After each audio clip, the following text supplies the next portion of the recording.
first tree grew. Once upon a time there was two brothers who were inseparable. They were tall, handsome, and smart and rich. Kyle was 8 feet tall, and Brian, the other brother, was only 6.7 feet.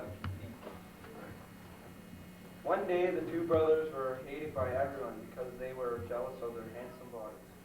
One day there was a great spear fight when Kyle got hit.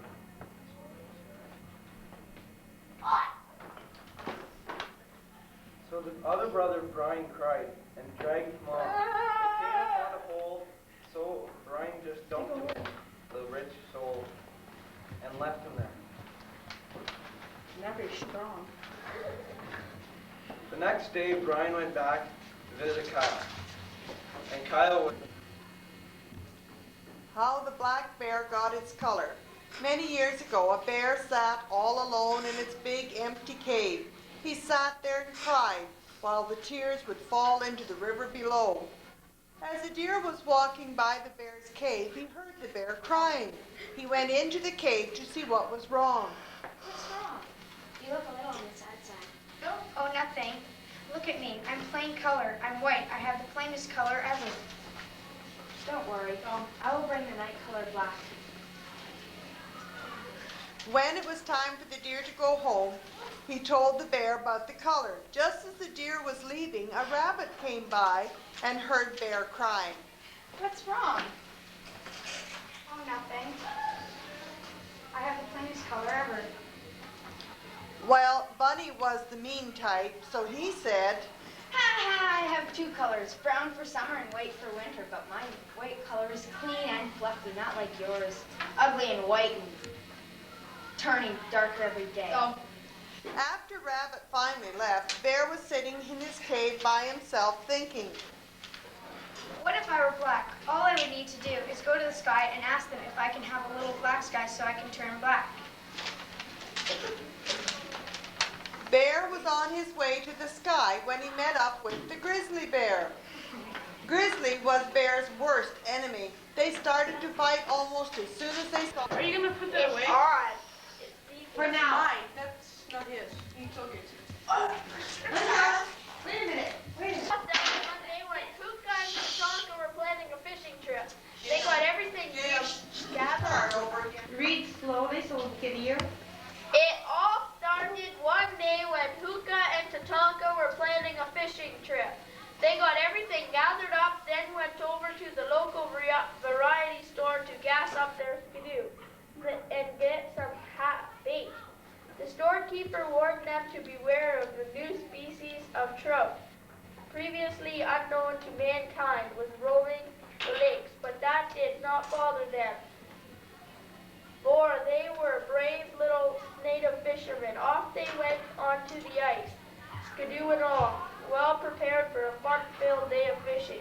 Tatanka cut the holes while Puka baited up their line. Hours passed and they talked about what a beautiful day it was, except the fish weren't biting. They decided to take a break from fishing. From their sacks, they took 2 chunks of beef jerky and some dandelion cheese that their mother had packed for them earlier that morning. Suddenly both Tatanka and Puka had gigantic thugs on their line. Both of them at the same time, overwhelmed by excitement, they both dove for their lines. 5 minutes passed. They both were given a great fight from their fish. Tatanka finally got his fish up to the surface of the hole. It was only a little baby smelt. As Tatanka peered down at the tiny smelt, he noticed it had been bit in the tail probably followed by a bigger fish. And he was reeling it in. Well, that was the only possible explanation. Meanwhile, Huka had finally raised his fish above the ice. Neither one of them had ever seen a fish that looked like this one in their whole entire life. As they tossed the fish aside, they decided to eat it for supper. The wet body of the unknown species of fish began to freeze. A huge blizzard came out of nowhere, blowing centimeters of snow everywhere. By now, this mysterious fish was covered in sparkles of every color all over its body. As they were packing up, they noticed the fish still had some movement. The fish had actually flipped itself back into the hole, amazing the boys. They packed all their gear up and headed back to Big Ear. Many moons ago, Chief Bigwig was walking through the woods hunting for some meat. He saw a deer, but then he heard a call for help. Help! It was Bunny. He saw Bunny trapped under a rock. Bigwig didn't know what to do, so he pulled on Bunny's ears to try to get Bunny out, but all he did was make them longer. He got a stick and tried to use it as a lever, but it didn't work. The stick just snapped. So he tried to get the animals to help him, but they wouldn't help. So he had to try to push the rock off by himself. How geese flying a bee. Grandma, why do geese fly in a bee? Come to the fire and warm yourselves, and I will tell you why geese fly in a bee. Because they don't want to fly in an axe. Many moons ago, when 5 goslings were just little, their mother took them out on the pond for the first time. What was their names? What color were they? Hold Are they on. going to die? I hope not. George. Hold on, children. You will have to wait and see. Now, while the goslings were playing in the water, they saw a scary fish. They started to tease the fish. The fish swam away. Mother Goose heard the babies teasing the fish, so she came back and told them that they should not tease anything because they will get you back for something. Back some. How then? You're not expecting it. The following week, the goslings waddled out of the pond, forgetting to tell their mother. Little did they know the fish was swimming nearby and saw them playing. So quickly he got some seaweed and started tying the web to their feet, and on each end he tied a log.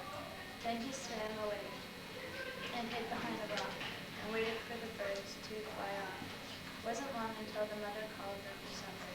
What's going to happen? Are they going to fly away? Is their mom going to yell at them? Settle down, children, and I will tell you the rest of the story. The geese slowly got up and started to fly, but they could not fly straight because of the logs, so they had to fly in a V. From then on, that is why geese fly in a V. Whoa, that was a good story. Go. Many years ago, deep down in the lake of Long Lake, there lay a black eye. It just wasn't any ordinary black eye. It was the biggest, the strongest, the fastest black eye of them all. It was the god of the black eye. One day, Black Eye hovered near the surface of the lake when he saw it, a bright light. Not just any light, it was the biggest light he had ever seen. Oh, how Black Eye wanted that light. How a beaver's heart felt. Long ago, beavers had thick tails until Father and Mother Beaver got its tail. Long ago, beavers had thick tails until Father and Mother Beaver were out collecting wood for their baby on the way on south. Father was up on a tall cliff and Mother was below. He gnawed on the wood until the tree fell, crashed so hard some of the rocks came loose. They fell to the ground when Mother Beaver was chewing. A heavy rock fell on her tail. She couldn't come loose. Her tail was completely flat. Father noticed and went to rescue her. He decided to make his tail flat, even though it would be so painful.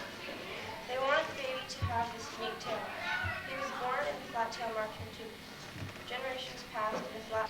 Many moons ago, snow began to fall, but the Indians have never experienced snow. They did not know how to manage. Chichu got in his birch dugout canoe and started paddling, but his paddle failed. Chichu did not know what was going on, so he went and told the chief. The chief came down to investigate, and Chichu said, I came to catch some fish. I started paddling. I hit something hard and my paddle broke. The water has hardened like rock, and now we will have to move rocks all day, Chichu said. I'm going to walk across the white rocks. Chichu started to walk across the white rocks. He got near the middle of all the white rocks and saw the water with small white rocks on it. Chichu saw some fish.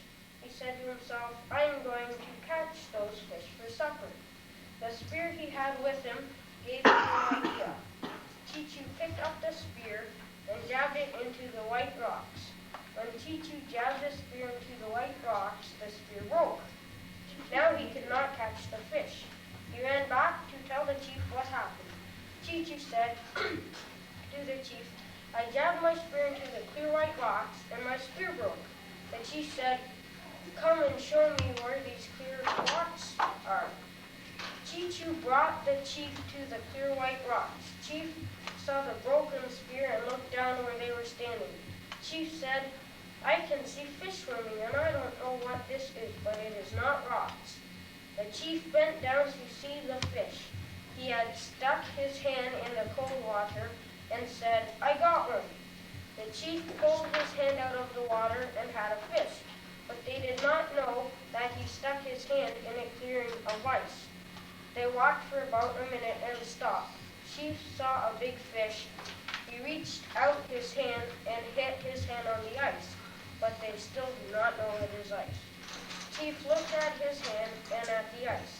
He said, those rocks are not clear like this stuff, so it cannot be like rocks. What is it? The chief went and got some of his friends and explained the situation. Everybody wondered what was going on. After a while, an older man spoke up and said, I heard about this stuff one time. It is clear, hard, and called ice. Every year after that, the lake always froze, and it was carried on through generations that it was called ice.